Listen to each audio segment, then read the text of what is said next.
Long before the Aztecs, before the Spanish conquest, before the rise and fall of Mexico's empires, there was a city, vast, radiant, and seemingly built for gods, not men. Its name was Teotihuacan, the place where the gods were born. Today, its remains lie just outside modern-day Mexico City, a silent sprawl of pyramids, temples, and broad ceremonial avenues that once glistened with life.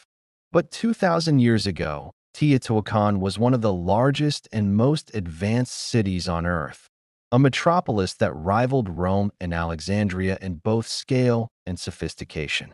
Around 100 BCE, settlers began building along the Valley of Mexico, a fertile basin surrounded by volcanoes and rivers. Within a few centuries, these scattered villages transformed into a sprawling city that would cover over 20 square kilometers and host more than 150,000 residents. Teotihuacan wasn't just large, it was meticulously planned. Its grid-like streets ran in perfect alignment with astronomical and cardinal directions. At its heart ran a grand avenue nearly 2 miles long, the Avenue of the Dead, flanked by monumental pyramids and ceremonial compounds. At the northern end stood the Pyramid of the Moon, shadowed by the Cerro Gordo mountain, a sacred backdrop for rituals. Further south, dominating the city, rose the Pyramid of the Sun, one of the largest structures ever built in the ancient world. Its base alone spans nearly the size of Egypt's Great Pyramid at Giza. How did they do it? Without the wheel, without beasts of burden, and without metal tools, the builders raised millions of tons of stone and clay. The city gleamed with white plaster, obsidian mirrors, and painted murals of gods, jaguars, and serpents, their colors still faintly visible today. Teotihuacan wasn't just a city, it was a cosmic map. Every structure, every plaza, every stairway reflected a divine order. The people worshipped gods of rain, fertility, and the sun. Among them, one stood above all, the Feathered Serpent, known later by the Aztecs as Quetzalcoatl. In the Temple of the Feathered Serpent, excavations have revealed rows of serpent heads, flanked by shells and sacred symbols.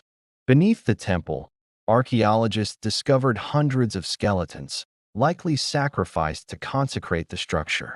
At the very heart of the complex, in a tunnel buried for centuries, explorers recently found liquid mercury, jade, and gold spheres, believed to represent the underworld, the heavens, and the divine path between them. To the people of Teotihuacan, architecture was more than stone, it was cosmology made solid. The pyramids were stairways between worlds, earth, heaven, and the mysterious realm beyond death. The society of Teotihuacan was unlike anything else in Mesoamerica. There is no clear evidence of kings or dynasties.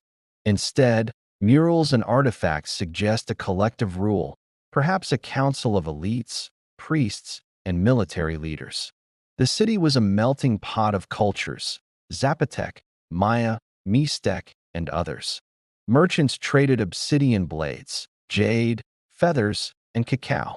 Artisans carved statues, painted walls, and built multi-story apartment compounds, some of the first in the world.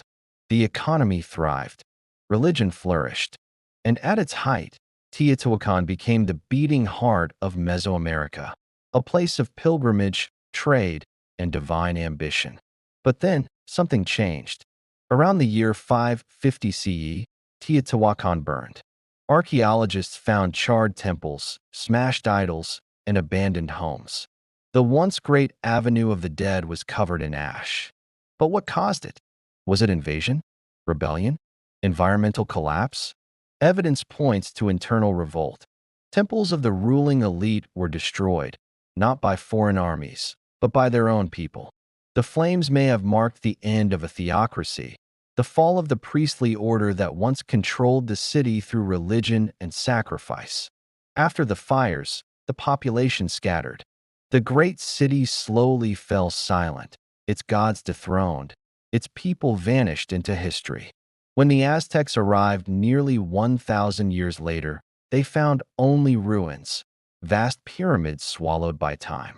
Believing no human could have built such wonders, they named it Teotihuacan, the place where the gods were born. In modern times, Teotihuacan continues to astonish archaeologists. Aerial scans reveal hidden tunnels and chambers beneath the pyramids. Chemical analyses show traces of mica, a mineral with insulating properties, imported from hundreds of miles away. Some fringe theories suggest the city harnessed energy from the sun or the earth, an ancient power grid built long before such concepts existed. But mainstream archaeology sees something just as wondrous: the pinnacle of urban planning, spirituality, and science in the ancient Americas. Even now, scientists are still excavating its secrets. Beneath the Pyramid of the Moon, sensors have detected large cavities, perhaps royal tombs, perhaps something more. Every discovery answers one question and creates five more. Today, Teotihuacan stands silent beneath the Mexican sun. Tourists climb its pyramids. Winds drift through the Avenue of the Dead. But if you listen closely, you can almost hear the echoes, drums, chants, and the hum of a civilization that once believed it could touch the sky.